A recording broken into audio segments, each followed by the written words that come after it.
Le titre de ce livre, c'est Les paraboles de notre Seigneur Jésus-Christ.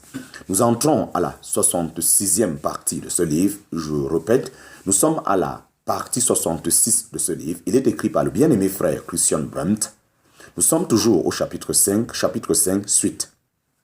Pendant le temps du rejet du Seigneur, ils ne sont pas appelés à régner dans le monde, mais à persévérer et souffrir avec lui. En parenthèse, 2 Timothée chapitre 2, verset 12. Romains chapitre 8, verset 17. Leur appel, en parenthèse, ou vocation est céleste. Dieu lui-même les a appelés à sa gloire éternelle dans le Christ Jésus, mais les souffrances sont leur part ici-bas pour un peu de temps, en parenthèse, 1 Pierre chapitre 5, verset 10. Le Christ Jésus, mais les souffrances sont leur part ici-bas pour un peu de temps, en parenthèse, 1 Pierre chapitre 5, verset 10. Leurs bénédictions ne sont pas de nature terrestre, mais ils sont bénis de toute bénédiction spirituelle dans les lieux célestes en Christ, en parenthèse, Ephésiens chapitre 1, verset 3. C'est pourquoi ils ont à chercher les choses qui sont en haut, non pas celles qui sont sur la terre, en parenthèse, Colossiens chapitre 3, verset 1 à 2. Ils constituent en Christ une nouvelle création et ils sont déjà transportés dans le royaume du Fils de l'amour du Père, en parenthèse, 2 Corinthiens chapitre 5, verset 17, Colossiens chapitre 1, verset 13. Pour le temps de leur séjour sur la terre, ils sont appelés à marcher d'une manière digne de Dieu, digne du Seigneur, digne de l'Évangile et digne de l'appel dont ils ont été appelés, en parenthèse, 1 Thessaloniciens chapitre 2, verset 12, Colossiens chapitre 1, verset 10, Philippiens chapitre 1, verset 27, Éphésiens chapitre 4, verset 1. Ce qui est vrai d'un seul racheté vaut en principe pour tous les rachetés, l'assemblée du Dieu vivant. C'est l'assemblée ou église est la maison de Dieu. Son habitation, un temple saint dans le Seigneur, une maison spirituelle, en parenthèse, 1 Timothée chapitre 3, verset 15, Éphésiens chapitre 2, verset 20 à 22, 1 Pierre chapitre 2, verset 5. Elle appartient au Seigneur Jésus et c'est lui qui l'a construit, en parenthèse, Matthieu chapitre 16, verset 18. Dieu se l'est aussi acquise par le sang de son propre Fils, en parenthèse, Actes chapitre 20, verset 28. Comme colonne et soutient la vérité, elle est appelée à maintenir la vérité de Dieu sur la terre, en parenthèse, 1 Timothée chapitre 3, verset 15. À sa tête, il n'y a pas un simple homme, mais Christ glorifié, en parenthèse, Colossiens chapitre 2, verset 19, et dans ces réunions, elle est soumise à la direction du Saint-Esprit, en parenthèse, 1 Corinthiens chapitre 12, verset 4 et 11. Ces statuts sont la parole de Dieu, spécialement les commandements du Seigneur, donnés par les apôtres, en parenthèse, 1 Corinthiens chapitre 14, verset 37, 1 Timothée chapitre 2, verset 8 à 12. Cette esquisse devrait suffire à montrer combien le système religieux de la chrétienté, le royaume des cieux dans sa forme présente, a peu en commun avec la vraie Église. Dans ce système mort, presque tout n'est-il pas directement contraire aux pensées de Dieu? Faisons une fois une comparaison point par point. Le résultat est effrayant. Alors que doit faire l'enfant de Dieu qui désire rester fidèle dans les derniers jours? Faut-il chercher à améliorer autant que possible ce qui ne va pas? La réponse de Dieu est simple, mais sérieuse. Qu'il se retire de l'iniquité quiconque prononce le nom du Seigneur, en parenthèse, 2 Timothée chapitre 2, verset 19. S'il nous montre dans sa parole combien est mauvais à ses yeux tout le système, alors il ne reste qu'une chose à faire pour un fidèle témoin, le quitter. Dieu ne réforme jamais quelque chose qui s'est détourné de lui. Comme le Seigneur Jésus conduisait autrefois les disciples hors du système juif apostat, la bergerie, et qu'il devint lui-même la porte pour cela, en parenthèse Jean chapitre 10, verset 3 à 7, ainsi aussi aujourd'hui, il conduit les siens à sortir hors du camp, en parenthèse Hébreux chapitre 13, verset 11 à 14. Nous ne pouvons pas, ni ne devons quitter la chrétienté comme telle. Pour cela, il nous faudra nous faire juifs et mahométans. Mais nous sommes invités à sortir vers lui hors du camp, portant son opprobre. À ce moment-là, le camp était le système de religion juive. Aujourd'hui, nous devons comprendre par cette expression les grands systèmes religieux de la chrétienté. Ce n'est pas qu'il n'y ait pas de vrais croyants en leur sein, mais les enfants de Dieu ne sont ni le résultat, ni le résultat, mais ces enfants de Dieu, ne sont ni le résultat de ces systèmes, ni ils ne sont caractéristiques. Ni ils ne sont caractéristiques. Non, ces systèmes religieux sont des systèmes morts et Dieu veut que les siens les quittent.